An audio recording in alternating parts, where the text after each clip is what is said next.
So I saw a video today, which I will post in the description box, by Candace, Owens, and Michael Knowles. Two of my favorite conservatives. I like them a lot, but it looks like they're actually being deplatformed. I guess whatever's been happening with the trans the content that they've made, it's been flagged, and so now they're getting demonetized because of anti-trans content that they have on their channel. um I don't really know. Like, I think it's interesting. Here's the one thing I will say. Um, I don't really have one thing I'm trying to do purposefully, and the reason that I don't talk about some stuff is because I'm not a member of that community, and like, first of all, like, I don't want to misrepresent the community, but also I just like actually don't want to be influenced by the community, like, at all. Like, I'm sorry, like, I don't really follow any gay content creators. I don't really follow any like trans content creators. Like, I don't follow, like, I don't engage, I don't do that stuff, and it's not out of hate. Like, I don't have any like anti this flag, or and like, there's none of that. And I actually think it is kind of strange that like um so many conservatives are like just really investing the time even talking about those things. Like, if the issues don't affect you, you just don't have to, like, if it if what is that saying, like, if it don't apply, let it fly. That's a real thing. Just because you're not talking about something doesn't mean that you don't have opinions on it. You might, right? But also, like, maybe you kind of like shouldn't. Like, if someone asks for your opinion about it, you can like have one. um but like I said, I made this channel specifically for like black women. Black women. That this particular channel is for black women, because I just saw that like nobody was making content for us. I mean, there's like the For Harriet channel, yes, but like I said, I just really feel that like him and I have these very, very different experiences, and I want to like give space for that, and like really be able just have more than one, right, space where people can honestly talk about things. Now I feel like we actually have quite a lot of like black YouTube creators. So if you are personally in, like, you how do you say, you relate to me in some way, I don't know what it is about me that you might relate to, but if there's something, about me that you relate to, I'm happy that you're here.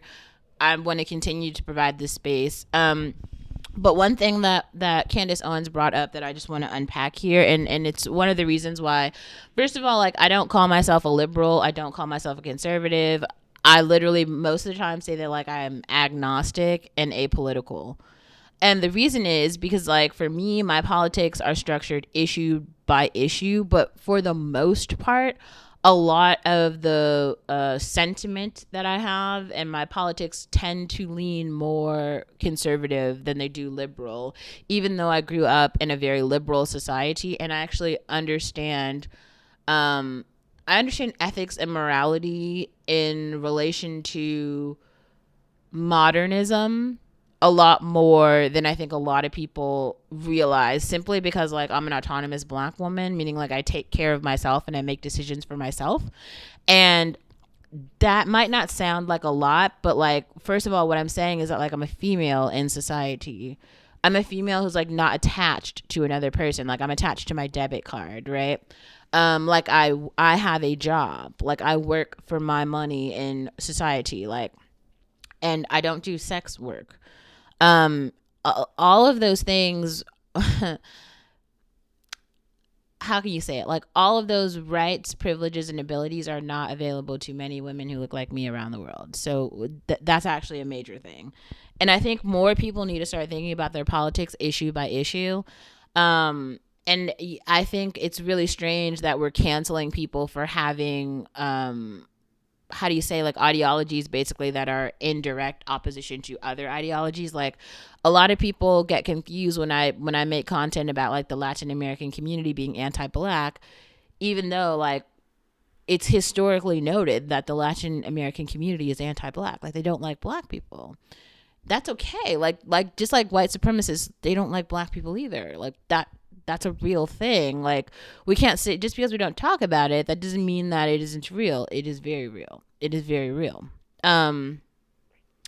Or like how there's like a growing population of black men who hate themselves, like, quite a lot, and thus black women. all of it is just very interesting. So what I'm saying to you and what I'm encouraging to you, black woman, hopefully, who's watching this channel, is that like you should probably think about things issue by issue. Like really ask yourself, is immigration like helping you? Not is it not hurting you? Because that's another thing too that's very strange. Like so many black people in general, or people really in society, they tend to like go along with something because it's like initially it seems not problematic. So they take almost a stance of like inaction and they say nothing. And the reason people say things like silence is violence is because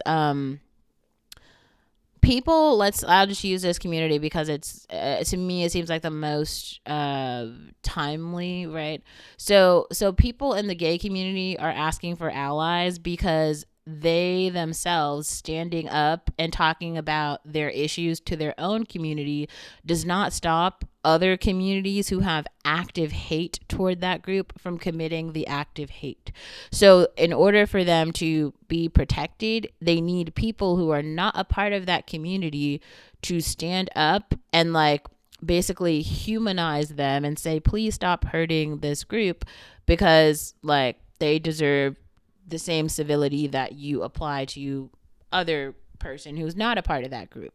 It was the same way for like black people, for women, for really any marginalized group. Now, the problem is when you start to take all of these steps, like for like if I were to spend all day making content about like, oh, protect gay people at all costs, oh, protect like one-legged orphans at at all costs. Like if I started making content for that all day, well then who would make content that was like support Olivia and Olivia's dreams, hopes and ambition and livelihood and life and ideologies, and like who would buy my Renaissance tickets, or like, you know, my Harry Styles vinyl? Like how would I have time to do those things that I enjoy doing if I spent all my time talking about this other group that has nothing to do with me?